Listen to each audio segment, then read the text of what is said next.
Gubernur Sumatera Selatan Herman Deru menghadiri pelantikan pengurus Dekranasda Sumsel periode 2025-2030 di Gria Agung, Palembang. Dalam acara ini, Ketua Dewan Kerajinan Nasional Daerah Sumsel Febrita Lustia Herman Deru melantik pengurus Dekranasda Sumatera Selatan. Dalam sambutannya, Febrita Herman Deru menyampaikan, Dekranasda memiliki peran strategis dalam melestarikan warisan budaya melalui generasi perajin unggul, peningkatan daya saing produk, dan membangun akses pasar.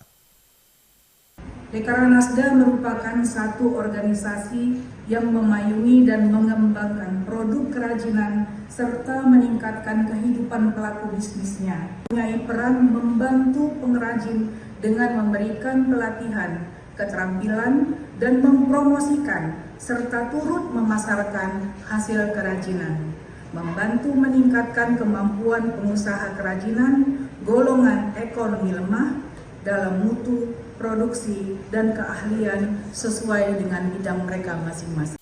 Sementara itu, Gubernur Sumatera Selatan Herman Deru meminta jajaran pengurus yang dilantik untuk fokus pada 3 aspek krusial, meningkatkan keterampilan perajin lokal, membuka akses pasar yang lebih luas, dan memfasilitasi permodalan bagi para pelaku usaha kerajinan. Gubernur Herman Deru juga melihat peluang besar dalam kemitraan antara Dekranasda dengan Koperasi Desa Merah Putih. Jika kemitraan ini terjalin, potensi kerajinan di desa-desa terpencil akan dapat dikembangkan secara maksimal. Ia juga mengajak seluruh kabupaten kota di Sumatera Selatan yang belum memiliki Dekranasda untuk segera menampilkan kerajinan khas daerahnya.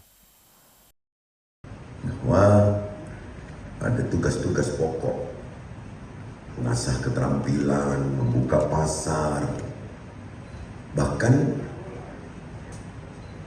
membuat akses atau membuka akses permodalan.